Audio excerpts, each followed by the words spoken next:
Bismillahirrahmanirrahim. Assalamualaikum warahmatullahi wabarakatuh.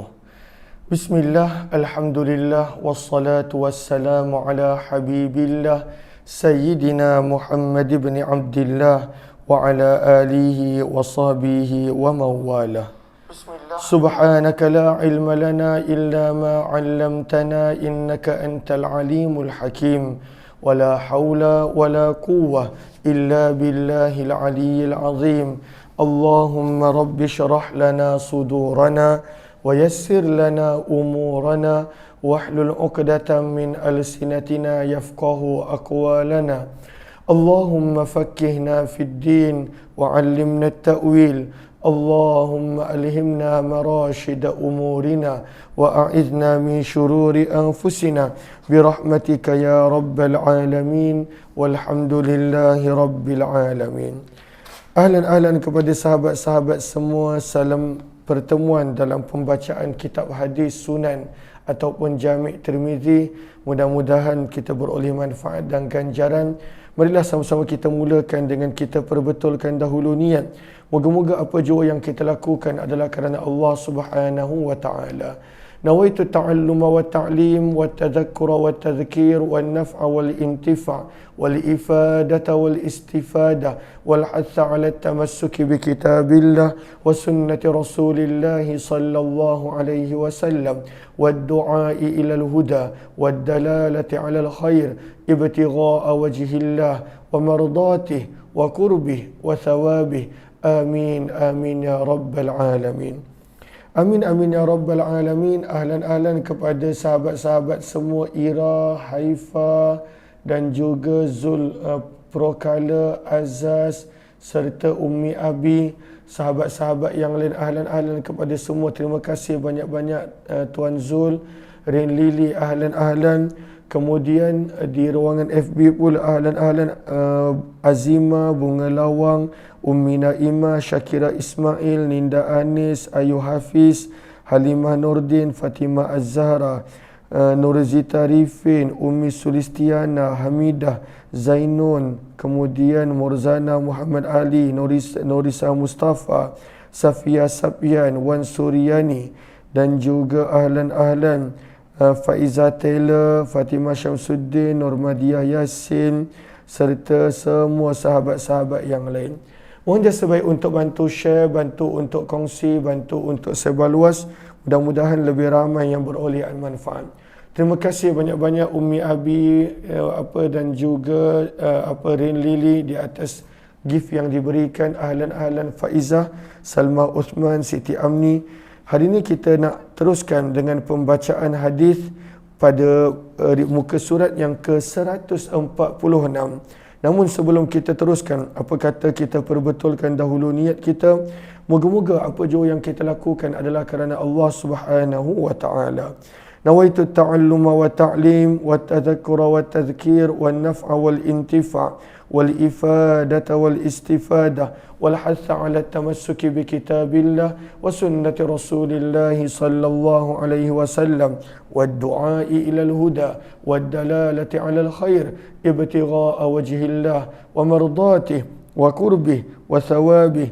Amin amin ya rabbal alamin. Kita dah berada pada bab yang ke-15 daripada bab-bab berkenaan tentang solat, dan pada kali ini Imam Tirmizi membawakan bab pada hadis dan riwayat majaa yang datang berkenaan fi sahwi, orang yang lupa, an waqti, daripada waktu salatil asar, solat asar. Bagaimana kalau seseorang itu dia lupa untuk solat asar?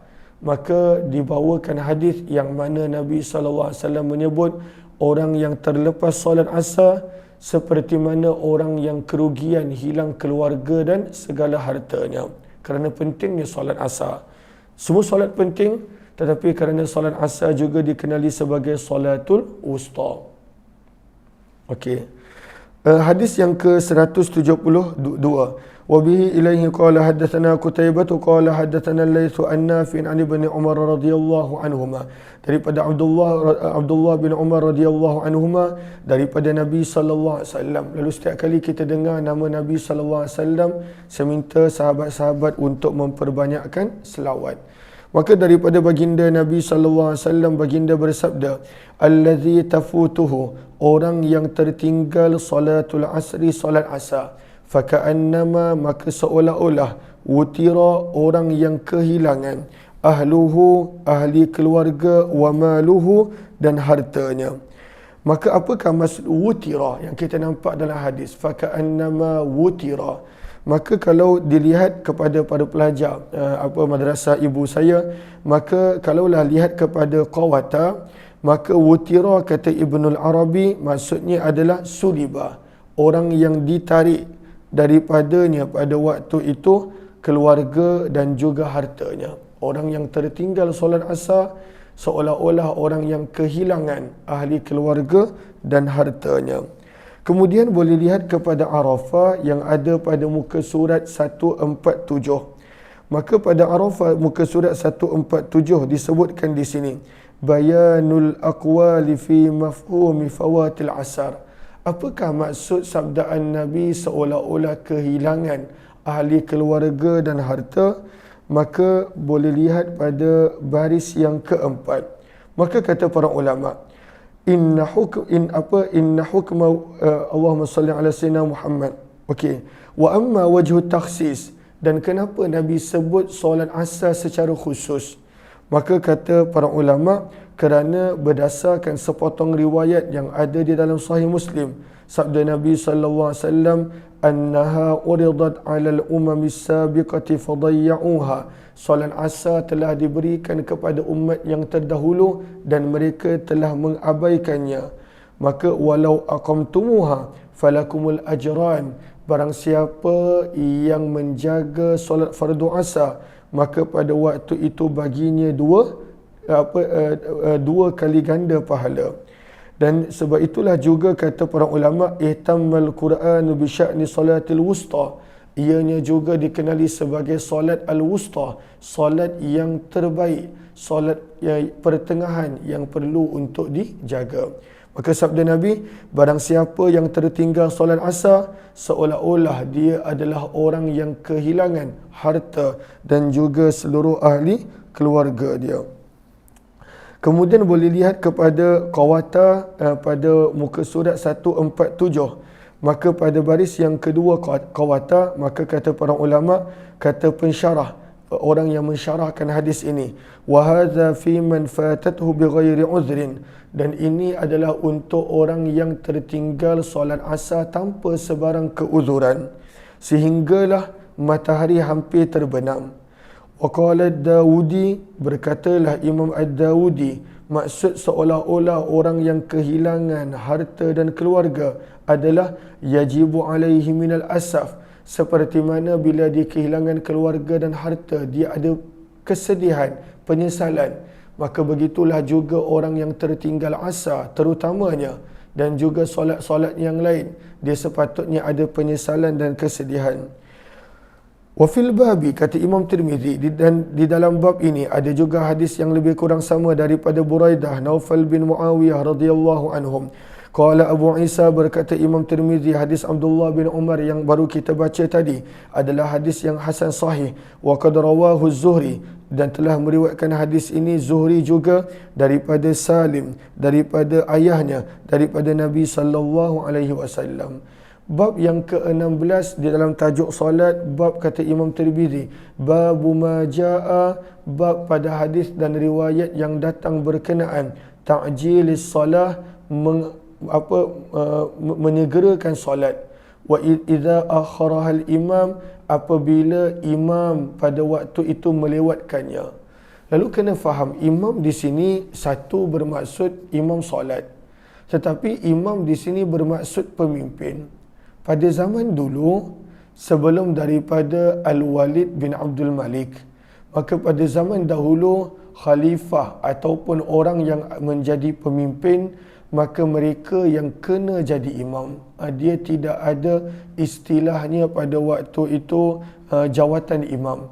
Siapa yang menjadi pemimpin untuk negara, maka dia kena jadi imam dekat mana dia berada. Siapa yang jadi pemimpin untuk negeri, maka dia kena jadi imam. Siapa menjadi pemimpin untuk kawasan-kawasan yang tertentu, maka dia kena menjadi imam. Lalu zaman dulu ada beberapa pemimpin yang pada waktu itu mereka melewatkan solat sehingga ada yang terkeluar daripada waktu. Dan mereka ini pemimpin dan orang lain tidak boleh menjadi imam sebab waktu Nabi SAW hidup, Nabi SAW yang menjadi imam.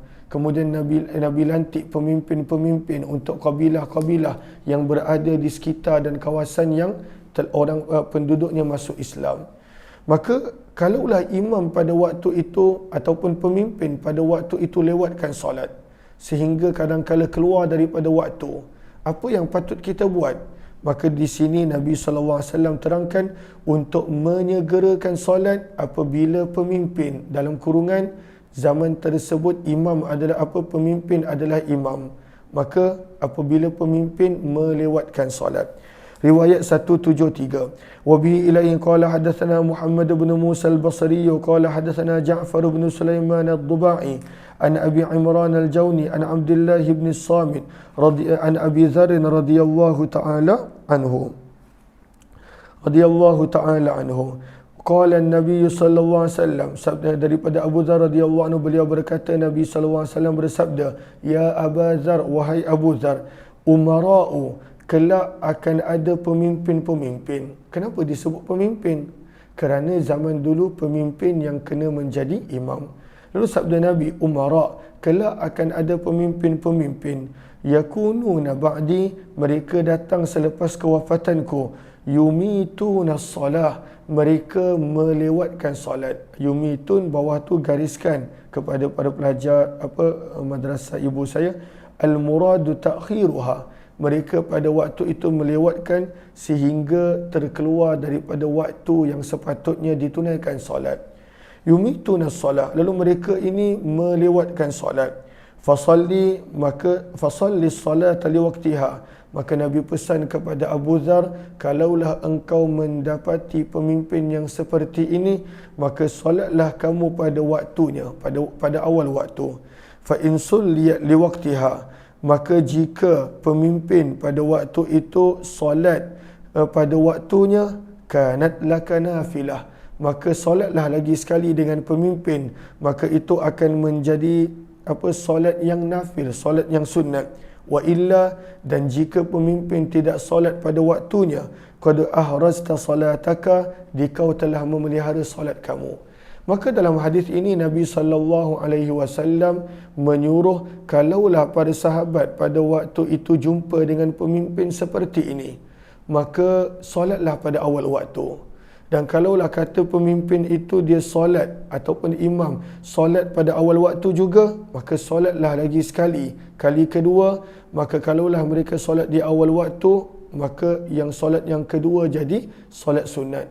Kalaulah pada waktu itu mereka tak solat dan mereka solat lepas habis waktu, maka menjadilah pada waktu itu kita telah menjaga solat kita.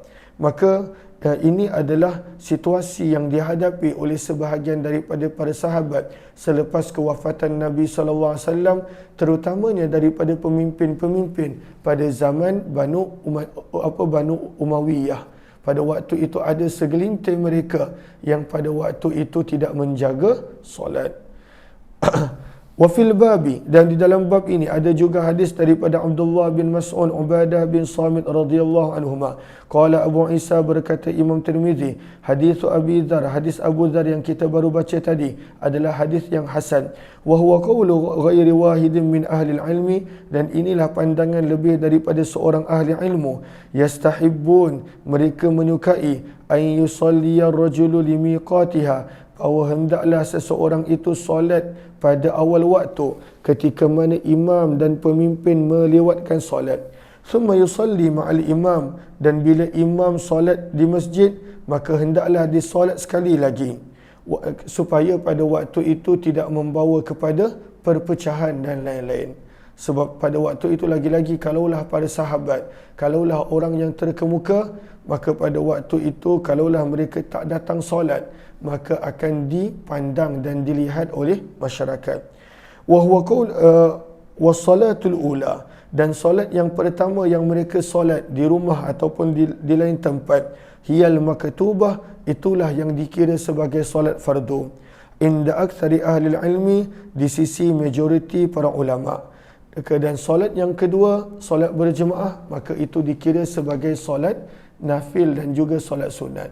Maka daripada sini menjadi dalil dalam mazhab Syafi'i boleh menunaikan solat i'adah, solat fardu pada waktu itu lebih daripada sekali, boleh. Tetapi yang diterima sebagai fardu hanya sekali, yang pertama, dan yang selepas daripada itu dikira sebagai solat nafil dan juga solat sunat walaupun dengan niat solat fardu. Okey. Siapakah Abu Imran di dalam hadis ini? Maka Abu Imran Al-Jawni namanya adalah Abdul Malik bin Habib. Muka surat yang ke-148.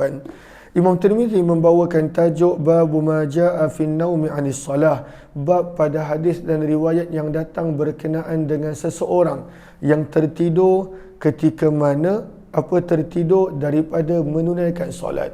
Contoh, ada orang dia tertidur dan bangun-bangun pada waktu itu dah habis dah waktu subuh. Maka apa yang patut dia buat? Maka dalam mazhab Syafi'i bila dia bangun je, hendaklah dia segera menunaikan solat fardu subuh tersebut. Sebab itu lihat kepada Arafah. Mazhabul Syafi'i, dalam mazhab Syafi'i, annan naima, orang yang tertidur, idzan tabaha, apabila dia bangun sahaja, fadzalika waqtu solatih, maka itulah waktu solat dia. Itulah waktu solat dia. Walaupun selepas subuh, yang mana selalunya selepas waktu subuh adalah waktu dilarang solat. Walaupun waktu yang pada waktu itu dilarang solat, tapi bila dia bangun je, dia mesti segera menunaikan fardu solat tersebut. Kerana bila dia bangun je, disitulah waktu untuk dia segera menunaikan solat. Maka Imam Tirmizi bawakan hadis berkenaan tentang orang yang tertidur sehingga terkeluarnya waktu solat. Riwayat 174. Wa bihi ilaihi qala hadatsana Qutaibah qala hadatsana Hammad bin Zaid an Thabit al-Bunani an Abdullah bin Rabah al-Ansari an Abi Qatadah radhiyallahu ta'ala anhu qala dzakaru lin-nabiy sallallahu alaihi wasallam. Para sahabat bertanya menceritakan kepada Nabi sallallahu alaihi wasallam naumahum, tentang mereka tertidur, anis solah, daripada menunaikan solat. Maka sabda Nabi SAW, innahu, sesungguhnya, laisa fin naumi tafrid, pada tertidur itu tidaklah ada sebarang dosa. Tafrid, melampau. Maka pada tertidur tersebut tidaklah ada sebarang dosa. Sebab orang tu tertidur dan pada waktu itu dia tidak sedar apa-apa. Namun janganlah pula kalaulah waktu dah masuk pergi tidur, solat dulu. Ini kalaulah orang daripada sebelum waktu solat dan ketika mana masuknya waktu solat dia tertidur. Maka sabda Nabi, laisa tafrid, tidak ada sebarang dosa. Innamat tafrid, sesungguhnya yang dikira melampau, yang menjadi berdosa adalah sabda Nabi, fil yaqadhah, apabila dia sedar. Lalu bila dia sedar dan masih tak solat sehingga keluar waktu, habis waktu, maka itu berdosa. Sabda Nabi SAW, فَإِذَا نَسِيَ أَحَدُكُمْ, maka apabila terlupa salah seorang daripada kamu, salatan, sesuatu solat, au nama, ataupun tertidur, anha, daripada menunaikan solat tersebut, فَلْيُصَلِّهَا, maka hendaklah dia segera menunaikan solat tersebut, إِذَا ذَكَرَهَا, apabila diingat. Lalu kalaulah tertidur dan kemudian dah habis dah waktu, contohnya tertidur dan terlepas waktu subuh, bangun je terus menunaikan solat fardu subuh, walaupun pada waktu yang dipanggil waktu yang tak dibenarkan solat, sebab baru bangun terus solat. Tapi kalaulah dah bangun masih lagi melengah-lengahkan solat, maka sabda Nabi, innamat tafritu fil yaqdah, maka dosa pada waktu itu akan dapat pada orang yang masih melengah-lengahkan solat walaupun sudah terjaga. ahlan-ahlan kepada sahabat-sahabat yang baru join, mohon jasa baik untuk bantu share, bantu untuk kongsi, bantu untuk sebar luas. Kita sedang membaca hadis-hadis daripada Jami' Tirmizi. Kata Imam Tirmizi, dan di dalam bab ini ada riwayat yang lebih kurang sama daripada Abdullah bin Mas'ud, Abu Maryam, Imran bin Husain, Jubair bin Mut'im, Abu Juhaifah, Amr bin Umayyah Ad-Damri. Amr bin Umayyah Ad-Damri adalah sahabat Nabi yang membawa surat kepada Raja Najasyi. Amr bin Umayyah Ad-Damri. Zi Miqbas ini adalah siapa? Adalah anak saudara kepada Najasyi, dan dia datang untuk berkhidmat kepada Nabi SAW, yang dikenali sebagai Zi Miqbas. Kata Imam Tirmizi, dan hadis Abu Qatadah yang kita baru baca tadi adalah hadis yang hasan sahih. Wa qad ikhtalafa ahlul ilmi, dan telah berbeza pendapat ahli ilmu fir rajuli, berkenaan tentang seseorang yanamu, yang tertidur daripada menunaikan solat, ataupun dia terlupa menunaikan solat. Fayastayqizu, maka ketika mana dia bangun, au yadhkuru, dan dia ingat, wa huwa fi ghairi waqti salatin, dan dia berada pada waktu telah habis solat. Pada waktu tu dah habis solat. Lagi-lagilah inda tulu'i syamsi, ketika mana matahari sedang terbit. Waktu matahari terbit, ianya adalah waktu yang tak dibenarkan solat untuk orang yang biasa. Au inda ghurubiha, ataupun dia bangun-bangun pada waktu tu matahari dah terbenam. Yang mana waktu matahari terbenam, sedang terbenam, waktu itu tak dibenarkan tunai solat. Faqala ba'duhum, maka macam mana? Maka Imam Tirmizi menerangkan pandangan para ulama. Maka sebahagian berkata, yusalliha, hendaklah dia menunaikan solat walaupun ketika mana matahari terbit dan matahari terbenam. Idza staiqadha, apabila dia bangun sahaja. Au dzakara, ataupun dia ingat sahaja, tunaikan solat. Wa in kana inda tulu'i syamsi, walaupun pada waktu itu matahari sedang terbenam, sedang terbit, ataupun ketika mana matahari sedang terbenam. Dan inilah pendapat Imam Ahmad, Ishaq, dan juga Imam Syafi'i serta Imam Malik. Berdasarkan hadis yang kita baca tadi, sabda Nabi, innamat tafritu fil yaqdhah, yang menjadi berdosa kalaulah dia dah bangun, dia masih lagi tak solat. Maka sebab itu sabda Nabi, apabila seseorang itu dia terlupa ataupun tertidur daripada solatnya, falyusalliha idza dzakaraha, hendaklah dia segera menunaikan solat apabila dia bangun. Maka walaupun bangun matahari sedang terbit tapi subuh belum solat lagi, segera solat. Kerana apa? Kerana pada waktu itulah waktunya ketika mana bangun daripada tidur. Namun kata Imam Tirmizi, wa qala ba'duhum, ada sebahagian para ulama menyebut, la yusalli, janganlah dia solat hatta tatlu'a syamsu aw taghrub, sehinggalah matahari selesai terbit dan matahari selesai terbenam. Maka pandangan yang kedua ini pandangan Imam Abu Hanifah, tak boleh solat pada waktu yang dilarang walaupun ketika mana bangun daripada tidur. Maka itu perbezaan pendapat antara Imam Abu Hanifah dan juga Imam Syafi'i rahimahullah. Maka hadis ini menjadi dalil untuk Imam Syafi'i. Bab yang ke-18 kata Imam Tirmizi, bab ma jaa, bab pada hadis dan riwayat yang datang berkenaan tentang seseorang yang salah, yang lupa. Maka lebih kurang sama riwayat dia. Tadi Imam Tirmizi meletakkan tajuk kalaulah tertidur. Maka jawapan dia kena solat sejurus dia sedar daripada tidur. Bab ini menerangkan kalaulah pada waktu itu dia terlupa waktu solat. Mungkin pada waktu itu tak tahu apa situasi dan keadaan dia terlupa. Maka bila diingat saja, dia terus kena solat walaupun berada pada waktu yang dilarang. Riwayat 175, wa bi ilaihi qala hadatsana Qutaibah wa Bishr bin Muadz qala hadatsana Abu Awanah an Qatadah an Anas radhiyallahu anhu. Daripada Anas bin Malik radhiyallahu taala anhu, beliau berkata, Nabi sallallahu alaihi wasallam bersabda, man nasiya salatan, barang siapa yang terlupa untuk menunaikan solat, dia terlupa, maka sabda Nabi, falyusalliha, maka hendaklah dia segera menunaikan solat tersebut, idza zakaraha, apabila pada waktu itu dia ingat. Wa fil babi, Dan di dalam bab ini ada hadis yang lebih kurang sama daripada sahabat Nabi Samurah bin Jundub dan Abu Qatadah radhiyallahu taala anhu. Okey. Maka kepada para pelajar saya, ahlan, minta maaf kalau saya baca laju. Sebenarnya saya sedang berkongsi dengan pelajar-pelajar saya, tapi saya buat live. Tapi kalaulah ada sahabat-sahabat yang inginkan terjemahan, so kita baca daripada kitab bahasa Arab, maka kalaulah inginkan terjemahan boleh ambil daripada Telegram Kuliah Ummah Aziz. Telegram Kuliah Ummah Aziz. Maka lihat kepada Syaikha baris yang kedua. Maka kata para ulama, falhasil, maka ringkasan daripada hadis-hadis yang kita baca dan pandangan para ulama, maka Imam Syafi'i mengkhususkan dan pada waktu itu wastathna, melakukan istisna, melakukan pengecualian berkenaan tentang hadis yang Nabi larang untuk solat. Ada hadis yang Nabi larang untuk menunaikan solat, terutamanya ketika matahari sedang terbit, matahari sedang terbenam, matahari istiwa tegak betul-betul di atas kepala. Maka terutamanya waktu matahari terbit dan waktu matahari sedang terbenam. Maka Imam Syafi'i mengecualikan larangan tersebut untuk solat bagi dua orang. An-nasi, orang yang terlupa, dan orang yang tertidur apabila bangun daripada tidurnya. Dan apakah dalil Imam Syafi'i?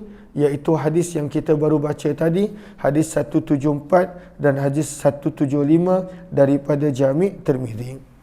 Okey, jom kita lihat. Kata Imam Tirmizi, hadis Anas bin Malik yang kita baru baca tadi adalah hadis yang hasan sahih dan diriwayatkan daripada Ali bin Abi Talib radhiyallahu anhu. Kata Ali bin Abi Talib radhiyallahu anhu berkenaan tentang seseorang yang lupa untuk menunaikan solat. Kata Sayyidina Ali, yusalliha mata ma zakaraha fi waqtin aw fi ghairi waqtin.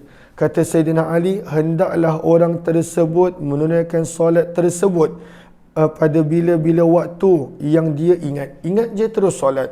Sama ada dia ingat ketika mana masih dalam waktu ataupun ketika mana telah habis waktu. Ingat je yang dia belum menunaikan solat, maka hendaklah dia segera menunaikan solat walaupun ketika mana berada di luar waktu. Dan inilah pandangan Imam Ahmad bin Hanbal dan Ishaq. Diriwayatkan daripada Abu Bakrah annahu nama, sesungguhnya Abu Bakrah ini sahabat Nabi, nama penuhnya Nufai' bin Harith, Nunfaya'ain, Nufai' bin Harith radhiyallahu anhu, bahawa sesungguhnya Abu Bakrah telah tertidur daripada solat asar. Fastayqadha, maka dia pun terjaga, dan dia terjaga inda ghurubi syamsi, ketika mana matahari sedang terbenam. Falam yusalli, maka Abu Bakrah tidak solat walaupun matahari sedang terbenam, hatta sehinggalah gharabati syamsu, matahari terbenam sepenuhnya. Dan ini menjadi dalil untuk siapa?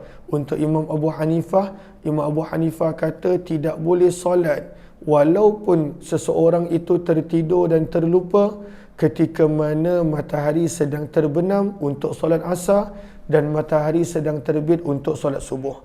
Sebab itu kata Imam Tirmizi, wa qad dhahaba qaumun, dan telah mengambil pandangan ini sekelompok daripada ulama Kufah, iaitu Imam Abu Hanifah, wa amma ashabuna, adapun kebanyakan daripada para ulama hadis, mereka memilih kata-kata Sayyidina Ali bin Abi Talib radhiyallahu anhu, iaitu hendaklah menunaikan solat apabila terjaga dan teringat, walaupun ketika mana berada pada waktu yang dilarang untuk solat.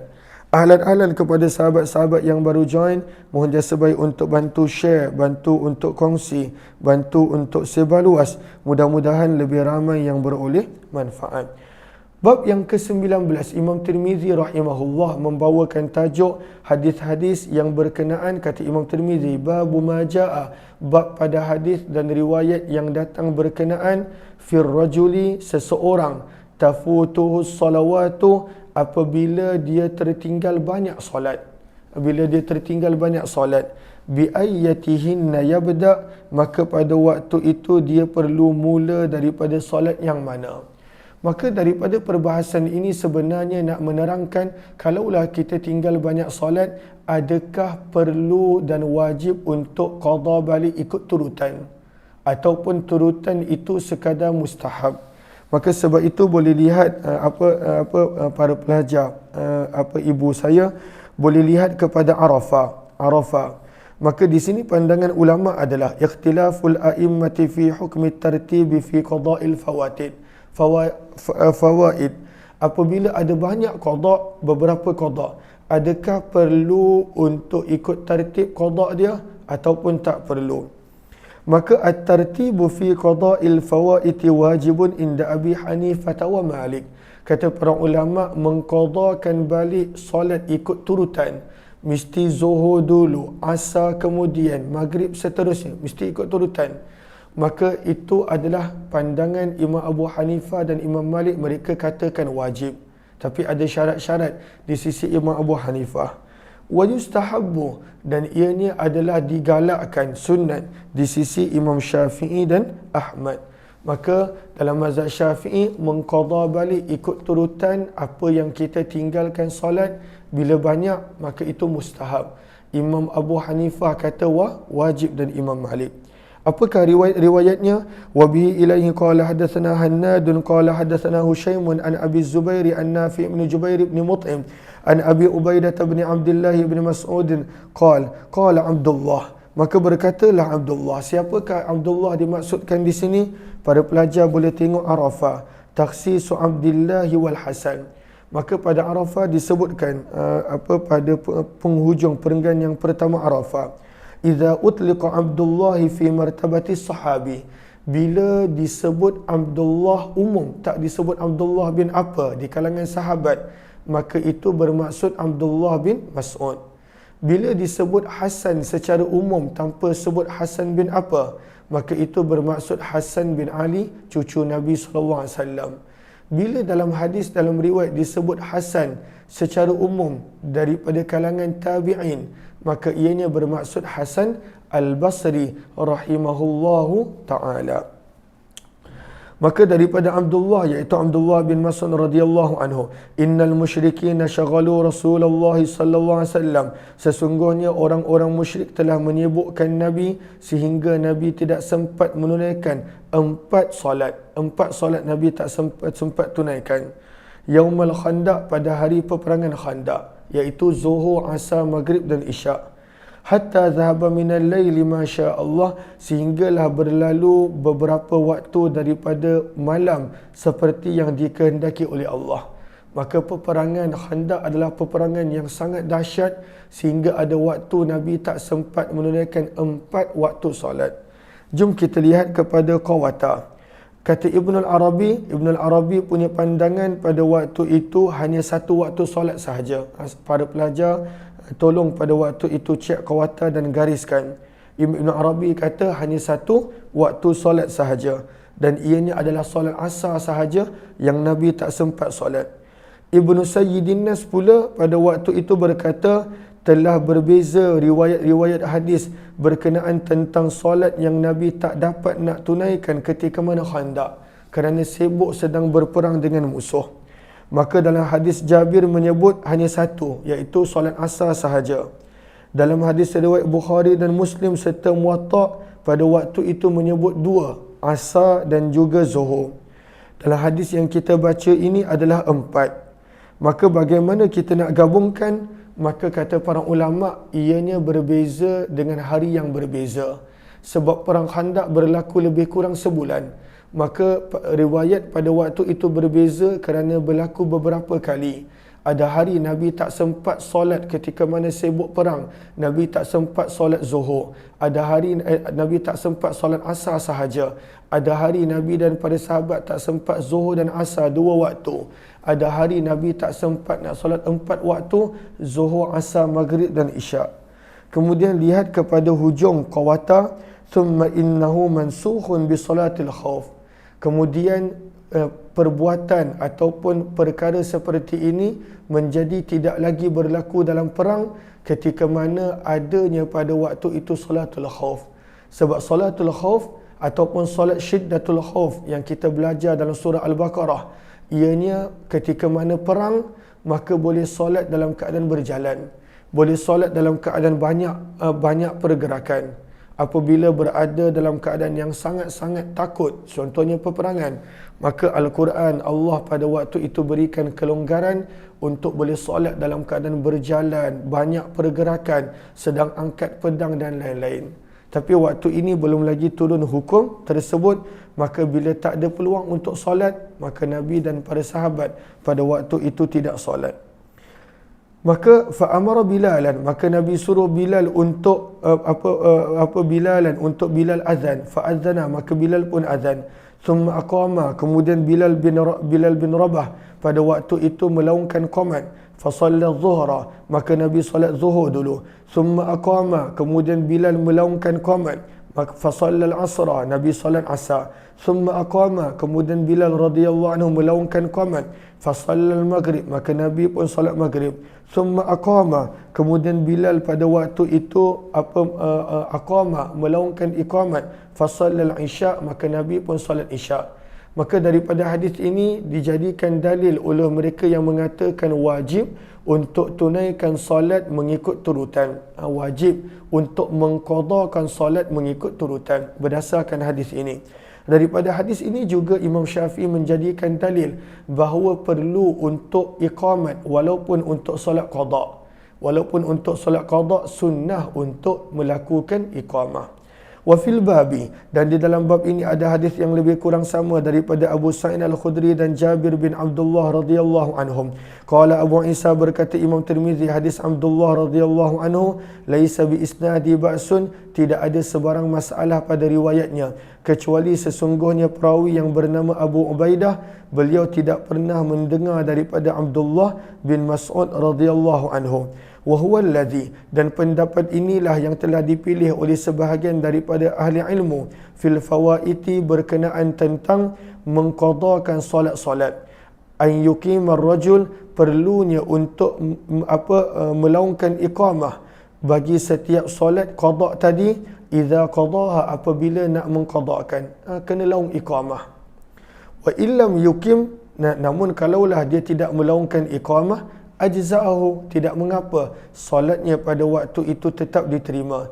Dan itulah pandangan Syafi'i, walaupun solat qada, maka pada waktu itu perlu melaungkan iqamah.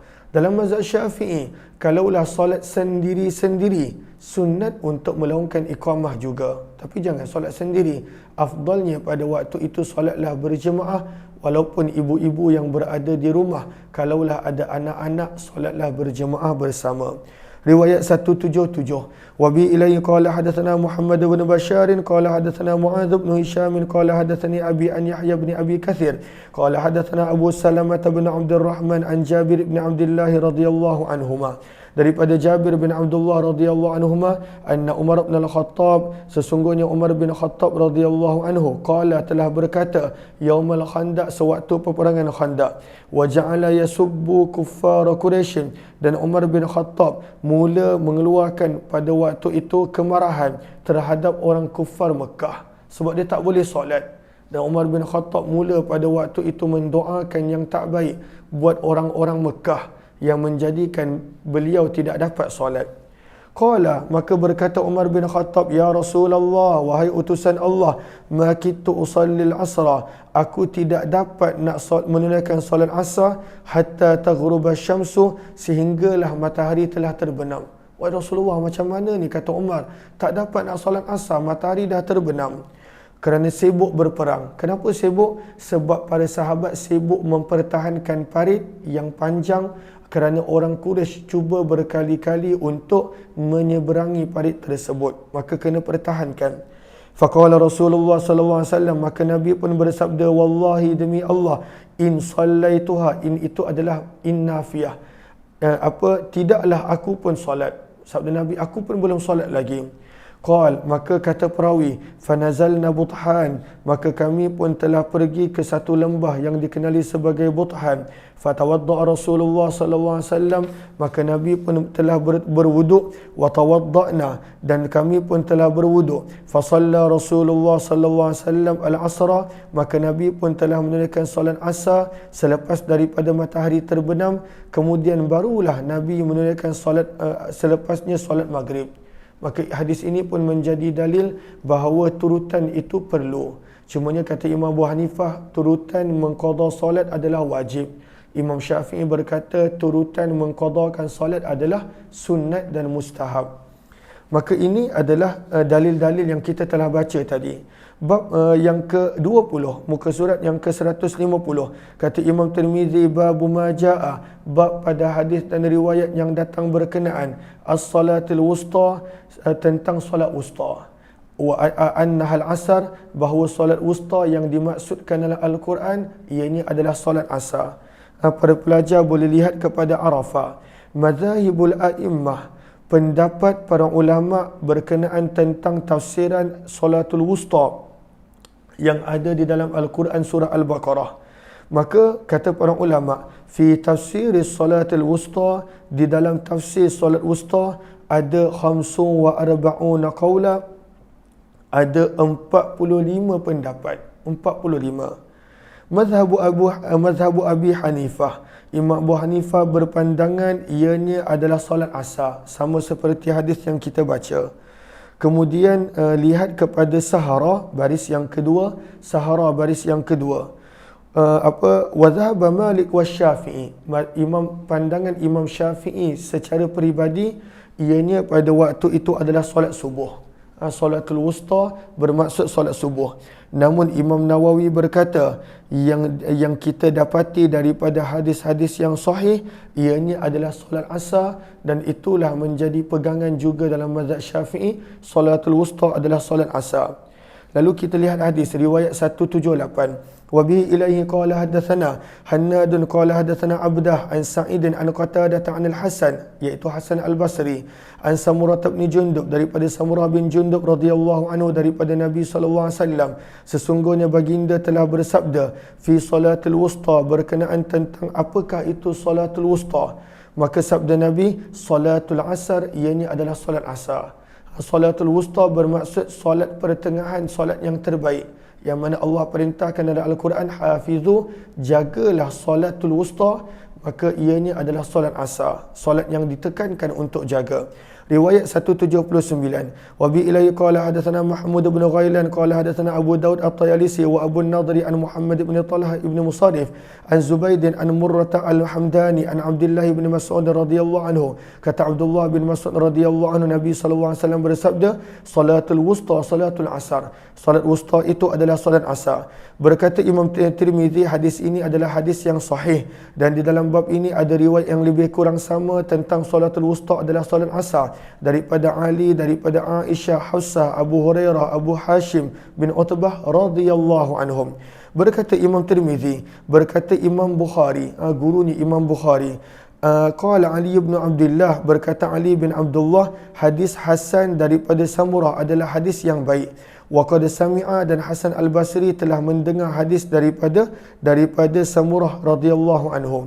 Berkata Imam Tirmizi, hadis Samurah bin Jundub berkenaan tentang salatul wusta adalah hadis yang baik, dan inilah pandangan majoriti para ulama daripada kalangan sahabat Nabi dan selepas daripada mereka. Berkata Zaid bin Thabit dan Aisyah radhiyallahu anha, salatul wusta adalah solat zuhur. Ada juga pandangan mengatakan itu adalah solat zuhur. Berkata Abdullah bin Abbas dan Abdullah bin Umar, salatul wusta yang ada dalam Al-Quran dimaksudkan dengan solat subuh, dan itulah pandangan awal Imam Syafi'i rahimahullah. Wa bi ilaihi qala hadatsana Abu Musa Muhammad bin Al-Muthanna qala hadatsana Quraisy bin Anas an Habib bin Syahid qala, telah berkata kepadaku Muhammad bin Sirin, tanyalah kepada Hasan Al-Basri tentang orang yang pernah mendengar hadis tentang akikah. Maka aku pun telah bertanya kepada Hasan Al-Basri. Maka kata Hasan Al-Basri, aku telah mendengar daripada Samurah bin Jundub. Nak menunjukkan Hasan Al-Basri memang betul-betul pernah berjumpa dengan sahabat Nabi Samurah bin Jundub. Berkata Imam Tirmizi, wa akhbarani Muhammad bin Ismail, Imam Bukhari telah mengkhabarkan kepadaku, kata Imam Tirmizi, daripada Ali bin Abdullah, daripada Quraisy bin Anas, hadis yang sama. Berkata Imam Tirmizi, Ali perawi telah berkata, wasama'ul Hasan, dan Hasan Al-Basri memang telah sabit mendengar hadis daripada Samurah bin Jundub dan simaknya pendengarannya adalah sahih.